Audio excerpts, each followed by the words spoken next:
Hello friends, कैसे हैं आप लोग। आशा करते हैं कि आप लोग अच्छे होंगे, स्वस्थ होंगे और अपनी पढ़ाई अच्छे से कर रहे होंगे। तो अब तो आपके एग्जाम्स में चंद दिन बचे हैं, चंद घंटे बचे हैं। आपका जो अब मान लीजिए घंटे भी बीतते चले जा रहे हो, कुछ समय में धीरे धीरे आपके मिनट्स बीतेंगे, धीरे धीरे आपके सेकंड, और आप अपने रण क्षेत्र में आ जाएंगे। आप अपने एग्जाम हॉल में चले आएंगे और फिर वहां पे आपने जितनी तैयारी की है, जितने अस्त्र शस्त्र हैं, सबको चला के बस एग्जाम में सारे क्वेश्चंस को धो के आने हैं आपको। एकदम किसी भी क्वेश्चंस को आपको छोड़ना नहीं है। आप जो क्वेश्चंस है आपकी बैंड ना बजा नहीं पाए, बस इस तरीके का दिमाग में ख्याल रखिएगा। कॉन्फिडेंस अच्छे से रखिएगा कि हम क्वेश्चंस की बैंड तो बजा के आएंगे। तो आज की क्लास में हम अगेन 50 महत्वपूर्ण प्रश्न करेंगे। तो देखिए, हमने सबसे पहले 40 किया, फिर 50 किया, फिर आज हम 50 कर रहे हैं। तो इतने सारे क्वेश्चन प्रैक्टिस की अगर हम कर लेते हैं तो एग्जाम्स में तो 10 नंबर हमारे कहीं नहीं जाने वाले हैं। तो प्लीज आप सेशंस को पूरा देखिएगा ताकि आपके ये क्वेश्चंस जो भी हैं आपके सामने एक बार आ जाएं, तो आपके माइंड में कहीं ना कहीं वो स्टोर हो जाए, आपकी आंखों से वो देखा हुआ, हाँ ये मैंने देखा है। तो आपकी आंखें जरूर आपके ब्रेन में स्टोर करेंगी, और आप अगर काम तरीके से एग्जाम में जाएंगे तो आप एग्जाम में अच्छा करके भी आएंगे। तो आप की स्ट्रेटेजी ये होनी चाहिए कि एग्जाम्स के एक दिन पहले आप बहुत ज़्यादा बिल्कुल भी नहीं पढ़ेंगे। आप अपने ब्रेन को देंगे थोड़ा सा रेस्ट, क्योंकि बिना रेस्ट किए कोई अच्छे से वर्क नहीं कर सकता। तो हम ब्रेन के लिए ये चीज़ क्यों ना लागू करें भाई।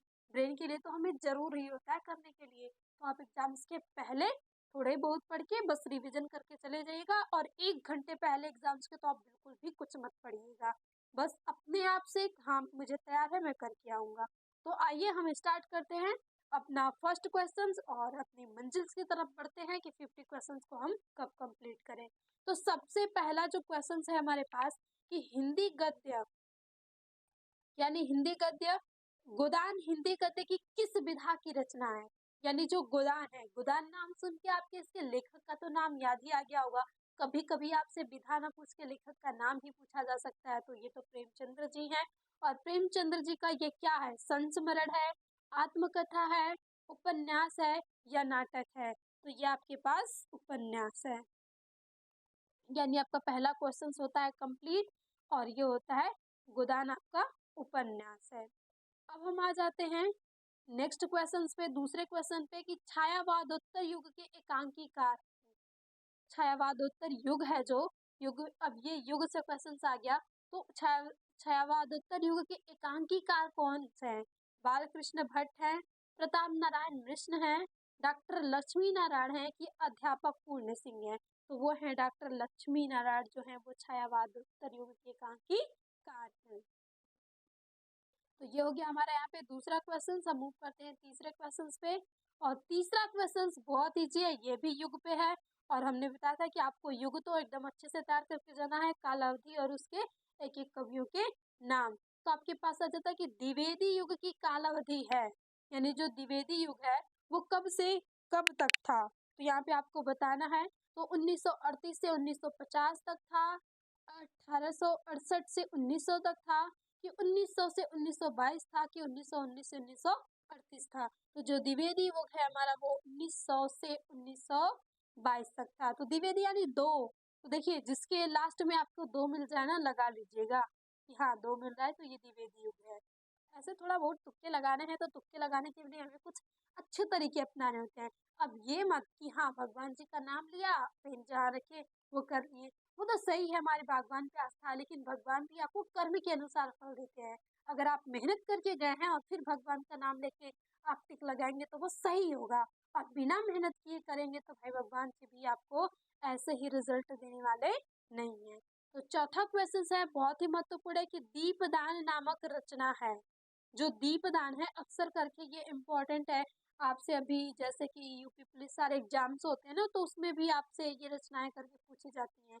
तो जो दीपदान नामक रचना है वो क्या है, नाटक है, उपन्यास है, कि संस्मरण है, कि एकांकी है। तो वो है हमारे पास एकांकी। दीपदान एक बहुत ही प्रसिद्ध एकांकी है। अब आपके पास हम पांचवें क्वेश्चन पे आ जाते हैं कि डॉक्टर हजारी प्रसाद द्विवेदी का जन्म काल है। देखिए, ये अगर आप जीवन परिचय याद करते हैं तो उससे आपको ये प्लस पॉइंट मिल जाता है। और आपको यहाँ से लगा देना होता है कि जो डॉक्टर हजारीबाग द्विवेदी थे, उनका जन्म किस सन में हुआ था? 1902, 1905, 1906। तो हमने तो जीवन परिचय याद किया है, इसमें तो हम गलती कर ही नहीं सकते। 1907 है। अब हमारे पास बहुत ही महत्वपूर्ण क्वेश्चन है कि कलम का सिपाही रचना है किसकी? चिंतामणि की, चंद्रकांता की, अमृत राय की, हजारी प्रसाद द्विवेदी की। तो वो किसकी है आपके पास? अमृत राय की है। और कलम का सिपाही, भाई जितने मतलब हमारे सिपाही हथियार लेके लड़ते हैं, तो वैसे ही कलम भी एक हथियार ही है, और ये हथियार बहुत ही ताकतवर है। अब आपके पास हम 7वें क्वेश्चन पे आ जाते हैं कि आखिरी चट्टान किस विधा की रचना है? क्या ये रेखा चित्र है? क्या ये डायरी है? क्या ये संस्मरण है? तो आपको क्या लगता है कि ये यात्रा वृतांत है? आखिरी चट्टान यानी ये कहीं पहुंच गए हैं। आखिरी चट्टान, मान लीजिए कोई कुछ जा रहा है, तभी तो उसे मिला हाँ ये आखिरी चट्टान है। तो वो चल रहा है, जा रहा है, तो वो क्या कर रहा है? यात्रा कर रहा है। तो ये यात्रा वृतांत ही हो सकता है। तो आखिरी चट्टान क्या है? यात्रा वृतांत है। अब हम आ जाते हैं नेक्स्ट क्वेश्चन पे कि गेहूं बनाम गुलाब के लेखक हैं। ये भी हमारे पास से इम्पोर्टेंट है, कई बार ये पूछा गया है कि गेहूं बनाम गुलाब जो है वो किसका है? वासुदेव अग्रवाल जी का है, कि हरिशंकर प्रसाई का है, कि राम वृक्ष बेनपुरी का है, कि जैनेन्द्र कुमार का है? तो ये आपके पास राम वृक्ष बेनपुरी जी का है। अब हम 9 क्वेश्चन पे आ जाते हैं कि रेखा चित्र किस विधा के लेखक हैं? मतलब जो रेखा चित्र है, विधा के लेखक कौन है? श्याम सुंदर दास हैं, रामचंद्र शुक्ल जी हैं, हजारी प्रसाद द्विवेदी जी हैं, कि महादेवी वर्मा जी हैं? तो इसमें तो आई होप आप गलती नहीं करेंगे महादेवी वर्मा की रचनाओं में। अड़िमा हो गया, अपरा हो गया, नीरजा हो गया, निहार हो गया, रेखा चित्र हो गया, शांत गीत हो गया, ये सब किसकी हैं? महादेवी वर्मा की हैं। तो आप महादेवी वर्मा का जीवन परिचय याद करेंगे तो उनकी रचनाओं को तो आप याद ही किए होंगे। क्योंकि अब तो हम लास्ट मूवमेंट पे आ गए हैं। जयशंकर प्रसाद किस युग के कवि थे?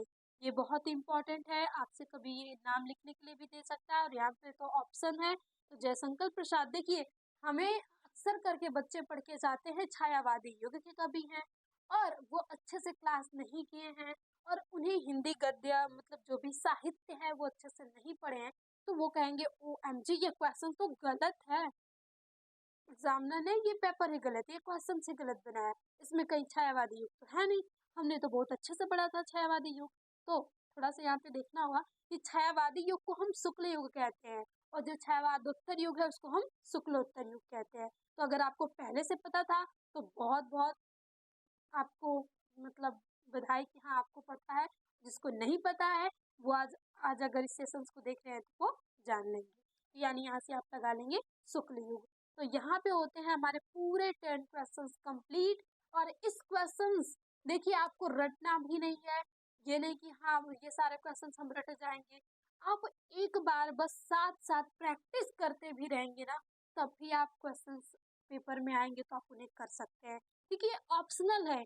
एक बार आपकी जो आई की कोशिकाएं हैं और इनकी ब्रेन है, इसे देखेंगे तो आप वो स्टोर करते चले जाएंगे। तो एक बार बस कंसंट्रेट होके आप पढ़ते चले जाइएगा। यहाँ पे होते हैं 10 क्वेश्चन कंप्लीट।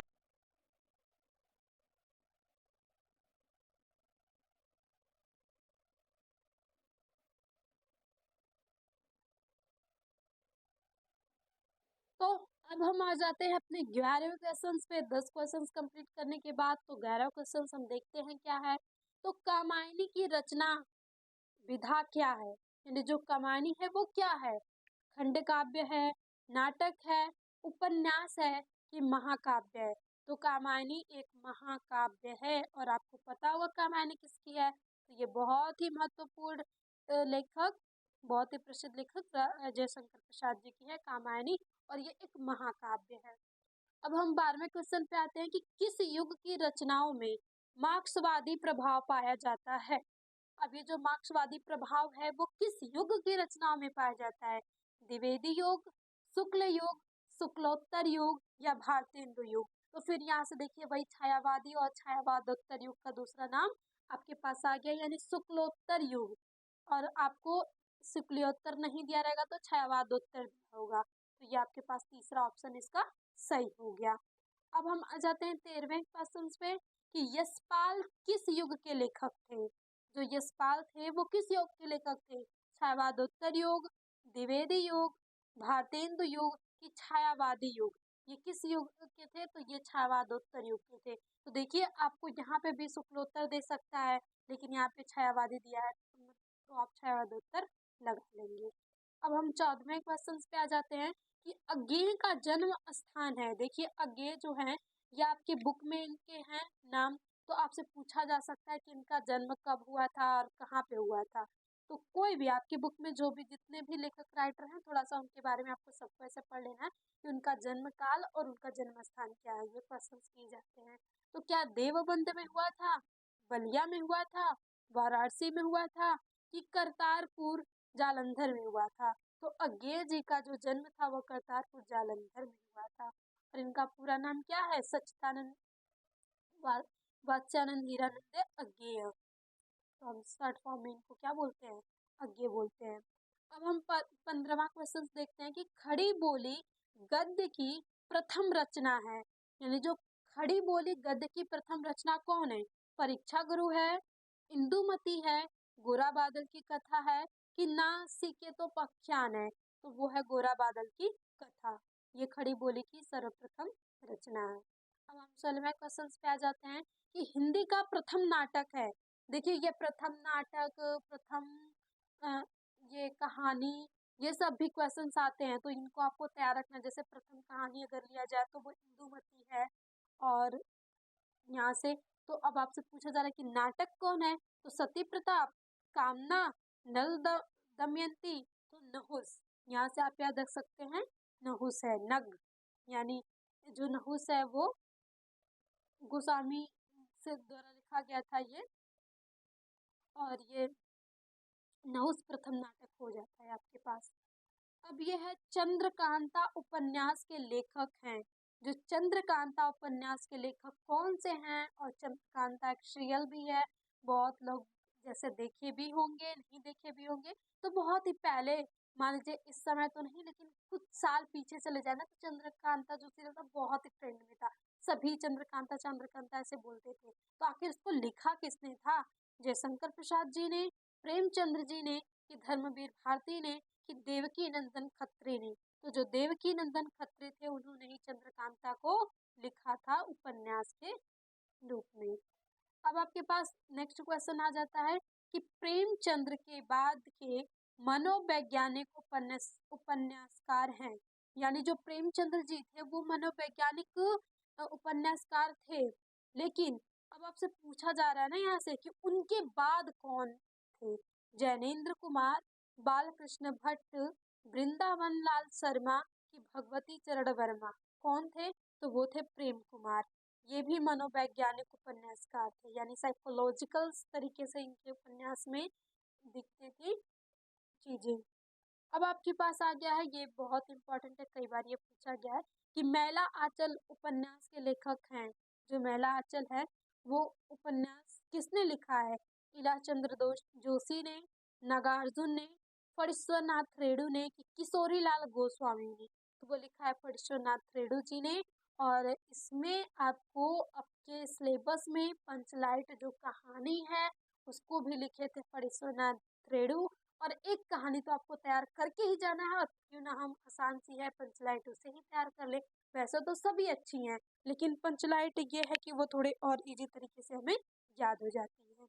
तो अब हम आते हैं 20वें क्वेश्चन पे कि जो तितली उपन्यास है, महादेवी वर्मा, जयशंकर प्रसाद, रामचंद्र शुक्ल कि प्रेमचंद्र? तो ये है आपके पास जयशंकर प्रसाद जी का तितली, इरावती, ये सब झरना, ये सब किसके हैं? ये उपन्यास जयशंकर प्रसाद जी के हैं। तो यहाँ पे हमारे 20 क्वेश्चंस होते हैं कंप्लीट। और अगर आप इसे अच्छे से देख रहे हैं तो प्लीज एक कमेंट जरूर बताएं कि हाँ हमने पूरा देखा और क्वेश्चंस हमें प्रैक्टिस करें तो अच्छे लग रहे हैं प्रैक्टिस करने में। हमें और भी ऐसे क्वेश्चन चाहिए तो प्लीज आप कमेंट्स जरूर करिएगा। यहाँ पे 20 क्वेश्चंस होते हैं कंप्लीट और हम मूव करते हैं अपने 21वें क्वेश्चंस पे।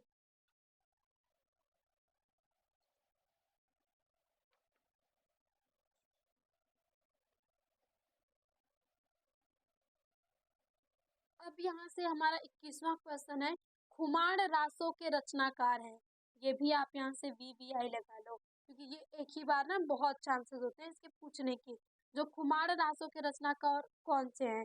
चंद्रप्रदायी, दलपति विजय की मंचन की जगनिक। जो दलपति विजय हैं यही है खुमार रासों के रचनाकार।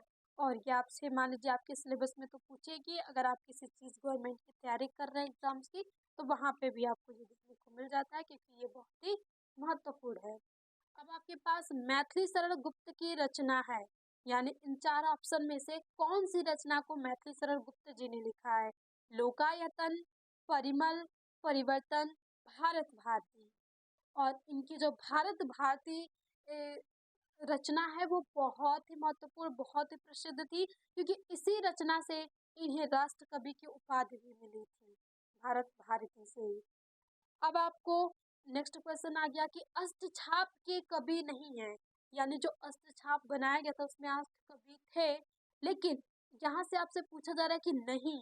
और आप इस थोड़ा गौर से क्वेश्चंस को पढ़ेंगे, क्योंकि कभी आप ऐसे अष्टछाप के कवि हैं ऐसे पढ़ लेते हैं जल्दी जल्दी में, और यहाँ से एक तो कोई ऑप्शन तो जरूर आपको दिख जाएगा, अरे हाँ ये तो अष्टछाप के कवि है, और आप टिक लगा के चले आओगे। तो यहाँ पे ध्यान रखिएगा, ये नहीं पूछा जा रहा है। तो जो भिखारी दास है ये अष्टछाप के कवि नहीं है। नंदन दास, सूरदास, चित स्वामी ये सभी अष्टछाप के कवि हैं। अब आपसे नेक्स्ट क्वेश्चन पूछा जा रहा है कि प्रयोगवादी कवि हैं, प्रयोगवादी कवि कौन से हैं? महादेवी वर्मा, निराला जी, कि गिरजा कुमार माथुर, कि सुमित्रा नंदन पंत जी। तो वो आपके पास है गिरजा कुमार माथुर, ये है प्रयोगवादी कवि। अब आपसे पूछा जा रहा है नेक्स्ट, अनामिका के रचयिता हैं। ये भी आप थोड़ा सा VVIP लगा लो, क्योंकि बहुत बार पूछा जाता है कि अनामिका के रचयिता कौन है? क्या महादेवी वर्मा जी हैं, क्या सुमित्रा नंदन पंत जी हैं, क्या निराला जी हैं, कि अज्ञेय जी है? तो अज्ञेय जी की तो हमने देखा था भाई, ये सारा इनका था नहीं, ये निराला जी का है। महादेवी वर्मा का भी हमें अक्सर करके याद है, तो हम यहाँ से इन दोनों को तो इकट्ठे कर लेंगे। अब हमारे पास 26वां क्वेश्चन है कि निम्नलिखित में से प्रयोगवादी कवि कौन है? फिर यहाँ से मान लीजिए प्रयोगवादी कवि में एक ही लोग तो थे नहीं, तो यहाँ से फिर आपको मिल जा रहा है कि इसमें से कौन थे? अज्ञेय जी थे, भूषण जी थे, बिहारी जी थे, या सुमित्रा नंदन पंत जी थे? तो वो थे आपके पास अज्ञेय जी। अब आ जाइए आप 27वें क्वेश्चन पे कि महादेवी वर्मा की रचना है, यानी इन चारों में से कौन सी रचना है जो कि महादेवी वर्मा की है? कानन कुसुम, प्रेम प्रतीक, प्रेम फुलवारी, या सांद गीत। अभी हमने पढ़ा था कि सांद गीत, निहार, नीरजा और अड़िमा, अपरा, ये सब किसकी रचना है? आपके महादेवी वर्मा। जलचित्र, रेखा चित्र, ये सभी किसके हैं? अतीत के चलचित्र, ये सभी महादेवी वर्मा जी के हैं। तो सांध्य गीत हमें मिल गया, तो भाई हम इसे गलत करके क्यों आएंगे? इतनी मेहनत से हमने पढ़ा क्यों था? तो अब कौन सी रचना तुलसीदास की नहीं है? अब इसमें से बताना है आपको कि तुलसीदास की रचना कौन सी नहीं है। क्या वो विनय पत्रिका है, गीतावली है, दोहावली? ये सारी तो हमने 3 पढ़ा, सही है। प्रेम सरोवर नहीं है, क्योंकि ये गीतावली, दोहावली ऐसे ही इनकी रचनाएं थी, तो ये तो होंगी। प्रेम सरोवर थोड़ा हटके दिख रहा है, तो ये नहीं हो सकता इनका। अब उसके बाद है कि भवानी प्रसाद मिश्र की रचना है। भवानी प्रसाद मिश्र की रचना कौन सी है? गीत फरोश, गुंजन, ग्रंथि, गीतिका। तो ये भवानी प्रसाद की गीत फरोश तो बहुत ही महत्वपूर्ण है, ये तो हम कई बार पढ़ते हैं, तो हमें थोड़ा सा याद हो सकती है। अब आगे आपका एक दिनकर की रचना है। अब यार दिनकर कौन से लेखक आ गए? तो दिनकर आपको पता ही होगा भाई, ये किसका उपनाम है? तो रामधारी सिंह दिनकर। कभी कभी आपसे पूछा जा सकता है कि दिनकर का पूरा नाम क्या है, तो आप लगाएंगे रामधारी सिंह दिनकर। तो इसमें से रामधारी सिंह दिनकर की रचना कौन सी है? वीणा, पल्लव, रुक्मणी, या सिपी और शंख? तो इसमें सिपी और शंख जो है वो दिनकर जी की रचना है। ये बाकी सारी सुमित्रा नंदन पंत जी की हैं। फिर उसके बाद अगेन सुमित्रा नंदन पंत जी आएंगे। सुमित्रा नंदन पंत की रचना है दोहावली। अरे ये दोहावली तो हो ही नहीं सकती, इसे तो हम शायद भूल के भी नहीं लगाए। झरना, नो नो, इन दोनों में से तो एकदम हम काट देंगे। अब बचे दो ऑप्शंस, पल्लव या जूही की कली।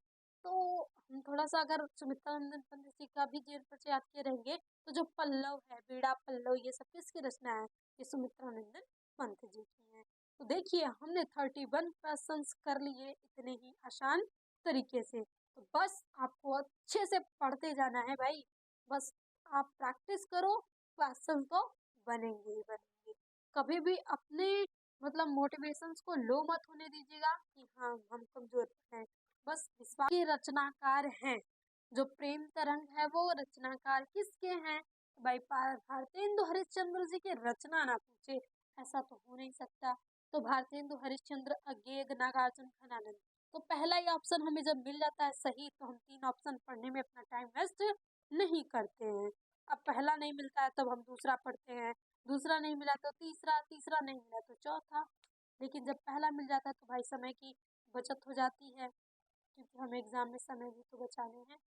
अब आपके पास आ क्या है कि पृथ्वी राज रासो लिखा है किसने? ये भी आप वेरी वेरी इंपॉर्टेंट लगा लो आपके एग्जाम्स के हिसाब से, और भी आपको गवर्नमेंट एग्जाम्स के हिसाब से। घनानंद जगनिक पद्माकर चंद्र बरदाई। अरे ये तो हम सपने में भी सही लगा लें, हमारे स्टूडेंट के पास तो ऐसा ही कॉन्फिडेंस होना चाहिए, इसे तो हम सपने में भी सही कर सकते हैं मैम ये सारे सवाल। लेकिन हाँ, हम प्रैक्टिस कर रहे हैं तो थोड़ा सा हम कर लेंगे सभी क्वेश्चंस को, कुछ इजी भी होंगे कुछ हार्ड भी होंगे। अब आपके पास आ गया है 34 क्वेश्चंस कि धर्मवीर भारती ने लिखा है, यानी इसमें से कौन सी जो रचना है वो धर्मवीर भारती की है? अरिमा, अपरा, अर्चना।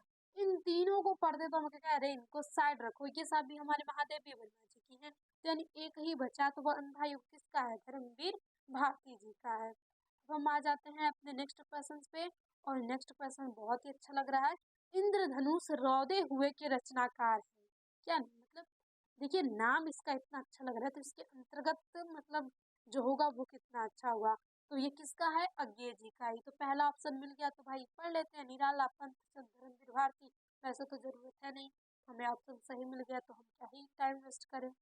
फिर उसके बाद हमारे पास 36वां क्वेश्चन आ जाता है कि महाकवि भूषण की रचना है चितंबरा, दीपशिखा, साकेत या शिवा बावली। तो जो महाकवि भूषण जी हैं इनकी जो रचना है वो शिवा बावली। अब हम आ जाते हैं कि कबीर दास ने लिखी है, यानी इन सभी में से कबीर दास की कौन सी लिखी, क्या लिखा है उन्होंने? तो कबीर दास की रचना है साखी सबद रमैनी। तो भाई ढूंढ लो इसमें से 3, कोई मिल जाए तो आप बस लगा लो, वाह साखी मिल गया तो हम लगा लेंगे। अब इन 3 ऑप्शन को तो हम देखेंगे ही नहीं भाई, हम छोड़ के जाएंगे तुम्हें।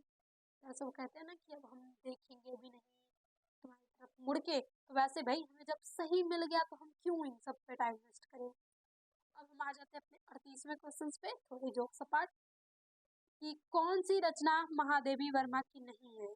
अब इसमें से आपके पास फिर वो आ गया छुपा हुआ छोटा सा नहीं, और ये नहीं देख के एग्जामिनर बच्चों को कंफ्यूज करने की फुल कोशिश करता है, लेकिन उसको क्या पता कि हम उससे भी ज्यादा क्वेश्चंस की प्रैक्टिस करके आए हैं। तो नहीं लाओ कुछ भी लाओ, हम तो हार मानने वाले नहीं है। यानी शांत गीत ये तो है ही, यामा, निर्जा ये सब है भाई, उर्वशी रामधारी सिंह दिनकर की है, तो ये महादेवी वर्मा की कहाँ से होगी? और उर्वशी तो बहुत ही महत्वपूर्ण है। अब आपके पास फिर आ गया कि रश्मि काव्य संग्रह लिखा है। तो रश्मि, सांध्य गीत, यो, यामा, निर्जा, ये सारी जो रचनाएं महादेवी वर्मा जी की हैं। क्या कहीं महादेवी वर्मा जी हैं? पहला दिनकर है, दूसरा महादेवी वर्मा, वाह मिल गया, दूसरा ही मिल गया। दो कौन है भाई? जगन्नाथ दास रत्नाकर, मैथिली गुप्त। अब इन लोगों को बुरा ना लगे, थोड़ा नाम पढ़ लेते हैं इनका कि भाई ये लोग भी आए तो इनका हम नाम पढ़ लेंगे। नहीं सही है तो क्या हुआ, नाम तो पढ़ लेते हैं कम से कम।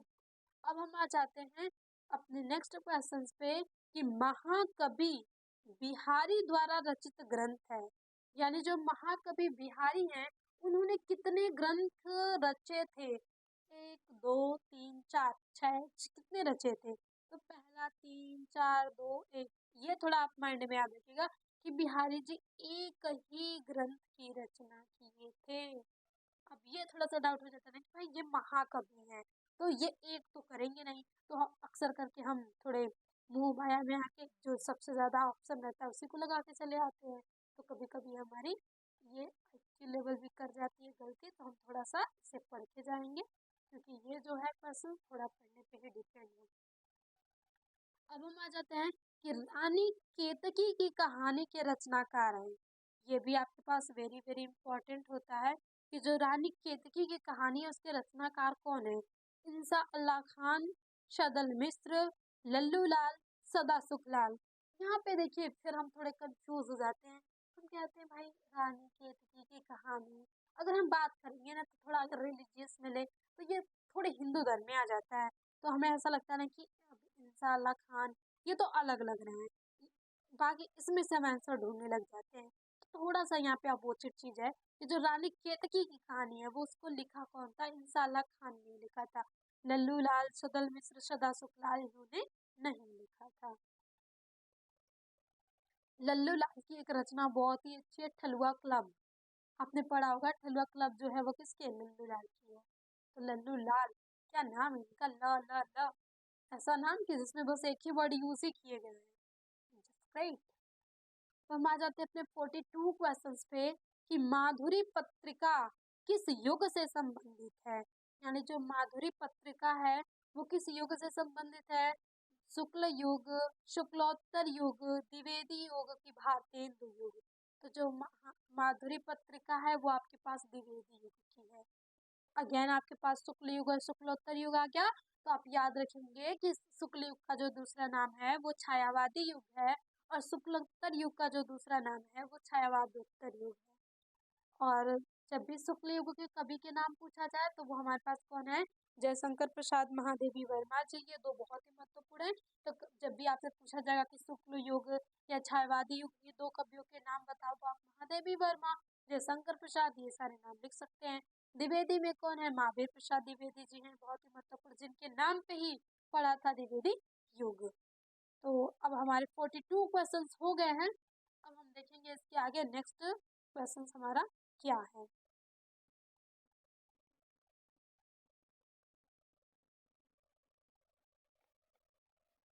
चुभते चौपदे के रचनाकार हैं। ये भी थोड़ा इम्पोर्टेंट है, थोड़ा मतलब लॉजिकल है, मतलब ऐसा चांसेस होता है थोड़ा सा आपके सिलेबस से यहाँ से बोले तो नहीं आपके सिलेबस में, क्योंकि अयोध्या सिंह उपाध्याय हैं आपके लेखक। तो आपको देखिए ज्यादातर आपको कोशिश करनी है कि आपके बुक में जितने भी लेखक हैं उनकी रचनाएं तो आप एकदम तैयार करके जाएंगे। जैसे बहुत सारी उनकी महत्वपूर्ण रचना आती है जो बार बार आती हैं, तो उनको तो आप एकदम अच्छे से तैयार करके ही जाना है। तो जो चुभते चौपदे सुमित्रा नंदन पंत जी की, जयशंकर प्रसाद जी की, इनकी तो कुछ अलग थी, इनकी तो हमें याद है। भारतेंदु हरिश्चंद्र जी की, नहीं ये भी तो भारत भारती, अरे सॉरी, भारत दूरदर्शा, ये सारी चीजें लिखे थे। तो अयोध्या सिंह उपाध्याय, और जिनका नाम होता है निकनेम जिसे हम बोले या जिनको उपाधि दी गई है वो क्या है, हरि और है। अब नेक्स्ट जो क्वेश्चन आने वाला है वो भी बेहद इम्पोर्टेंट है कि छत्रसाल दशक के कवि हैं। जो छत्रसाल दशक है उसके कवि कौन है, केशव जी हैं, बिहारी जी हैं, कबीर जी हैं। तो कबीर ये तो निकाल देंगे हम, ऐसे कबीर जी के तो हो ही नहीं सकते, इनकी तो बहाली वाली ऐसे करके साथ ही सारी हैं।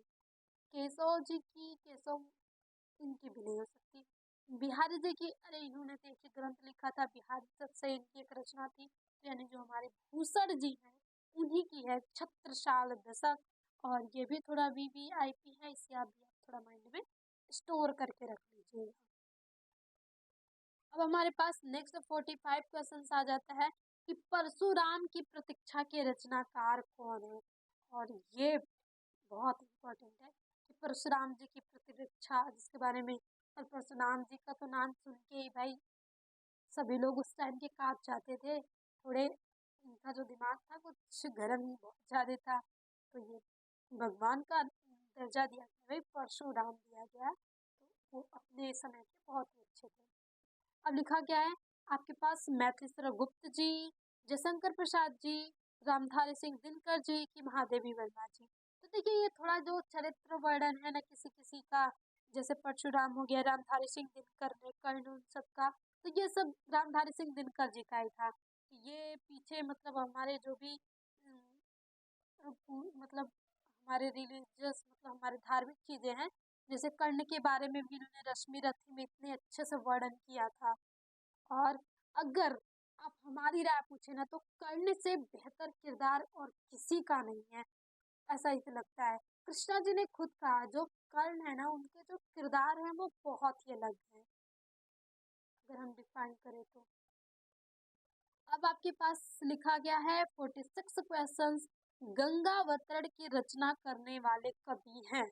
ये भी बहुत ही शायद आपके क्वेश्चंस आ जाएं, थोड़ा न्यू है कि मतलब पूछा नहीं गया, तो शायद इसमें आ जाए। तो जो गंगावतरण की रचना करने वाले कवि कौन है? सुमित्रानंद पंत जी, सूर्यकांत त्रिपाठी निराला जी, भूषण जी। तो ये है जगन्नाथ दास रत्नाकर। तो कभी कभी आपको यहाँ से केवल रत्नाकर नाम ही मिल जाता है, और कभी कभी आपको पूरा नाम मिल जाएगा। कभी ये भी हो सकता है तो आपसे पूछा जाए कि रत्नाकर जी का पूरा नाम क्या है, तो आप लगा लेंगे जगन्नाथ दास। अब हमारा 47 क्वेश्चन है कि विष्णु प्रभाकर द्वारा रचित एकांकी का नाम, यानी विष्णु प्रभाकर द्वारा कौन सी जो एकांकी है वो लिखी गई है? दीपदान, सच्चा धर्म, सीमा रेखा, ऋण की हड्डी। जो सीमा रेखा है वो विष्णु प्रभाकर द्वारा लिखी गई है। और आप एक क्वेश्चन तो देखेंगे कि राम कुमार वर्मा, यानी एकांकी का सम्राट किसे कहा जाता है? तो वो हमारे राम कुमार वर्मा जी। तो अब हमारे 48 क्वेश्चन पे आ जाते हैं कि लक्ष्मी का स्वागत। वाह, ये रचना बड़ी अच्छी लग रही है। ऐसे नाम सुन के ना आपके भी मन में ये ख्याल आता है ना, काश ये हम पढ़ें। अच्छे लगते हैं ना हिंदी में स्टोरीज पढ़ना, और ये तो इतने अच्छे अच्छे नाम है। तो जो लक्ष्मी का स्वागत है, ये उपेंद्र दास अस्क जी का है, प्रताप नारायण मिश्र जी का है, कि उदय शंकर जी का है, कि सेठ गोविंद दास जी का है? तो ये आपके पास उपेंद्र दास अस्क का है लक्ष्मी जी का स्वागत। अब हम आ जाते हैं 49 क्वेश्चन पे कि भारतेंदु युग के गद्यकार हैं, यानी जो भारतेंदु युग था तो उसमें गद्यकार कौन से हैं? इसमें से चारों में से जयशंकर प्रसाद जी, प्रताप नारायण मिश्र। अरे जयशंकर प्रसाद जी, ये इतना तुच्छ गलती कौन करता है भाई? ये तो इस युग के कभी नहीं थे, तो गद्यकार कहाँ से हो जाएंगे? Gulab Rai, Premchandra, oh my god, Pratap Narayan Mishra ji दिख रहे हैं, तो हम क्यों बाकी पे जाए अपना ध्यान भटकाने। अब हमारे पास आ गया कि शिक्षा का दान किस विधा की रचना है? क्या ये नाटक है? क्या ये निबंध है? क्या ये कहानी है? क्या ये एकांकी है? तो ये है आपके पास एकांकी। दीपदान, शिक्षा दान, तो जो भी दान, एकांकी दान, यानी एकांकी है ये। अब आपके पास आता है हमारा 50 क्वेश्चन हो गया। तो देखिए आज हमने बहुत ही कम समय में कर लिया है। तो देखिए प्रैक्टिस में हम जितना इस समय फास्ट तरीके से कर सकते हैं ना, तो आपको किसी न किसी तरह से आपको अपना टाइम शेव करना ही है। तो अब आपके पास जो नेक्स्ट है कि मानसरोवर के लेखक हैं 41, जैसा कि हमने पिछली कक्षाओं में किया था। भाई एक शुभ तो हम लेके चलेंगे, क्योंकि शुभ के बिना कोई काम होता नहीं है। तो हमने 51 भी रख लिया है कि मानसरोवर के लेखक कौन है? विष्णु प्रभाकर जी, जयशंकर प्रसाद जी, की प्रेमचंद्र जी, की यशपाल जी। तो वो हमारे पास है प्रेमचंद्र जी। और प्रेमचंद्र भी जी का भी बहुत महत्वपूर्ण है। इन सब गोदान, गबन, ये सारे इनके उपन्यास हैं, तो पूछा जा सकता है। प्रसिद्ध उपन्यासकार भी माना जाता है। और हमने देखा तो कि इनके बाद, और ये इनकी जो प्रवृत्ति थी वो कैसी थी? तो मनोवैज्ञानिक थी। इनके जो उपन्यास लिखते थे ना, वो थोड़े मनोवैज्ञानिक तरीके से वो लिखते थे। तो और इनके बाद जो हुआ था वो जैनेन्द्र कुमार जी थे। तो यहाँ पे आपके होते हैं 51 क्वेश्चंस पूरे क्या होते हैं? कंप्लीट। तो बस आपको अच्छे से प्रैक्टिस करके जानी है, और अपने एग्जाम्स में पूरे 10 आउट ऑफ 10 आपको लेके आना है। अगर आप अच्छे से प्रैक्टिस करके जाएंगे तो। Practice more and more. तो अगर जो भी स्टूडेंट नए हैं तो प्लीज चैनल पे अगर आप विजिट करते हैं तो आप पीछे के भी क्वेश्चंस देख लेंगे। आप थोड़ी स्पीड बढ़ा के देख सकते हैं, लेकिन आप जरूर देखेंगे कि आपकी प्रैक्टिस हो जाए, और आप अपने एग्जाम्स में एकदम मचा के आ जाओ। सारे क्वेश्चंस जो ये 10 MCQ आएंगे ना, उनको आप एकदम धुआं धुआं करके चले आए। बस ये एटीट्यूड रखना भाई, जिंदगी में एटीट्यूड भी बहुत जरूरी है। एटीट्यूड रहेगा ना तो फिर चीजें आसान होने ही लगने लगेगी। तो यहाँ पे करते हैं हम सेशंस का एंड। अगर आपको ये क्लासेस हेल्पफुल लगी हो तो प्लीज़ अपने दोस्तों को शेयर कीजिएगा ताकि उनकी भी हेल्प हो सके और बाद में वो आपका भी शुक्रिया कर सके कि आपने उनकी मेहनत की, आपने ये सब प्रैक्टिस भेजा तो उनकी हेल्प हो सकी। तो बस हमें एक दूसरे की हेल्प करते जानी है, हेल्प हम करते रहेंगे तो हमें भी कभी हेल्प की ज़रूरत होगी तो हमें हेल्प मिल जाएगी। तो अगेन थैंक यू, मिलते हैं नेक्स्ट सेशन में। बस अच्छे से पढ़ाई कीजिए और डरना, घबराना, चिंता, एंग्जाइटी ये सबको आप साइड में रख दीजिए। बस कहिए कि हाँ, मैं कर सकता हूँ। जब भी आपको हाइपर टेंशन हो ना, तो एक बार आप एकदम सीधे स्ट्रेट बैठ जाइएगा और कहिएगा, एकदम लंबी सांस लीजिएगा, कहिएगा नहीं, मुझे घबराना नहीं है, मैं कर सकता हूँ, मैं एग्जाम में अच्छे नंबर ला सकता हूँ, मेरे एग्जाम में कोई भी क्वेश्चंस नहीं छूटेंगे। आपका अंदर का जो भी पावर होगा, एक सकारात्मक जो पावर आएगा वो सारी नेगेटिविटी को हटा के रख देगा और आप एक बेहतर क्वेश्चंस करके आएंगे, बेहतर रिजल्ट्स लेके आएंगे। तो अगेन थैंक यू, मिलते हैं नेक्स्ट सेशन में।